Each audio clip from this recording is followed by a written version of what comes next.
പശ്ചിമബംഗാൾ മുഖ്യമന്ത്രി മമതാ ബാനർജി അവസരവാദി. കോൺഗ്രസ് നേതാവ് അധീർ രഞ്ജൻ ചൗധരിയുടെ വാക്കുകളാണിത്. മമതയുടെ സഹായമില്ലാതെ തന്നെ പാർട്ടി ലോക്സഭാ തെരഞ്ഞെടുപ്പിൽ മത്സരിക്കുമെന്നും അദ്ദേഹം വ്യക്തമാക്കി. കോൺഗ്രസിന് സ്വന്തം ശക്തിയിൽ എങ്ങനെ പോരാടണമെന്നറിയാം. സീറ്റ് വിഭജനത്തെ ചൊല്ലി ഇന്ത്യ മുന്നണിയിൽ ആശയക്കുഴപ്പം നിലനിൽക്കുന്നതിന് ഇടയിലാണ് മമതാ ബാനർജിക്കെതിരെ അധീർ രഞ്ജൻ ചൗധരി രംഗത്തെത്തിയത്. മമത പ്രധാനമന്ത്രി നരേന്ദ്രമോദിയെ സേവിക്കുന്ന തിരക്കിലാണ്. കോൺഗ്രസുമായി സഖ്യമുണ്ടാക്കാൻ മമത ആഗ്രഹിക്കുന്നില്ലെന്നും പൊതു തെരഞ്ഞെടുപ്പിൽ കോൺഗ്രസ് ഒറ്റയ്ക്ക് മത്സരിക്കുമെന്നും ചൗധരി പറഞ്ഞു. വരുന്ന ലോക്സഭാ തെരഞ്ഞെടുപ്പിൽ പശ്ചിമ ബംഗാളിൽ കോൺഗ്രസിന് 2 സീറ്റുകൾ TMC വാഗ്ദാനം ചെയ്തതിനെക്കുറിച്ച് ചോദിച്ചതിനായിരുന്നു കോൺഗ്രസ് നേതാവിന്റെ പ്രതികരണം. കോൺഗ്രസിന്റെ പിന്തുണയോടെയാണ് ബംഗാളിൽ അധികാരത്തിലെത്തിയത് എന്ന് മമതാ ബാനർജി ഓർക്കണം. അല്ലാതെ മമതയുടെ സഹായത്തോടെ ഞങ്ങൾ തെരഞ്ഞെടുപ്പിനെ നേരിട്ടിട്ടില്ല എന്നും അദ്ദേഹം പറഞ്ഞു. പശ്ചിമ ബംഗാളിലെ 42 ലോക്സഭാ സീറ്റുകളും തൃണമൂൽ സ്ഥാനാർത്ഥികളെ നിർത്തിയേക്കുമെന്ന റിപ്പോർട്ടുകളെ തുടർന്നാണ് അദ്ദേഹത്തിന്റെ പ്രസ്താവന. തൃണമൂലിനെ താൻ മുമ്പ് പരാജയപ്പെടുത്തിയിട്ടുണ്ടെന്നും പശ്ചിമ ബംഗാൾ കോൺഗ്രസ് അധ്യക്ഷൻ ചൗധരി ഇന്ത്യ മുന്നണി പങ്കാളിയായ തൃണമൂൽ കോൺഗ്രസിനെ വിമർശിച്ചിരുന്നു. കോൺഗ്രസും തൃണമൂൽ കോൺഗ്രസും ഇന്ത്യ സഖ്യത്തിന്റെ ഭാഗമാണ്.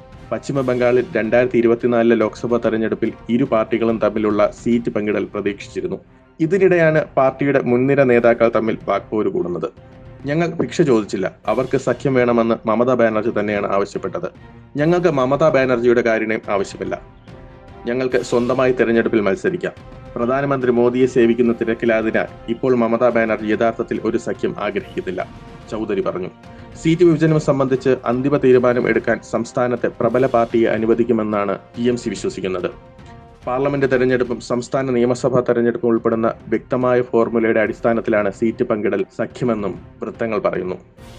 അതേസമയം മുന്നണി യോഗങ്ങളിലെല്ലാം കോൺഗ്രസിനെ നിയന്ത്രിക്കുന്നത് CPM ആണെന്നും ഇത് ഖേദകരമാണെന്നും പാർട്ടി യോഗത്തിൽ മമത പറഞ്ഞു.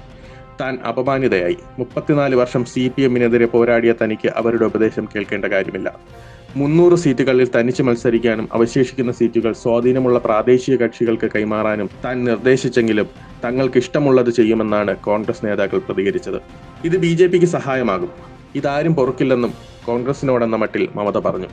ബംഗാളിൽ ഒരു സീറ്റിൽ പോലും BJP ജയിക്കാതിരിക്കാൻ രക്തം ചിന്താനും തയ്യാറാണ്. ബാബറി സംഭവത്തിന് ശേഷം കൊൽക്കത്ത കത്തുമ്പോൾ മുഖ്യമന്ത്രിയായിരുന്ന ജ്യോതി ബസുവിനെ നേരിൽ കണ്ട് സഹായം വാഗ്ദാനം ചെയ്തതും മറക്കരുതെന്നും മമത ഓർമ്മിപ്പിച്ചു.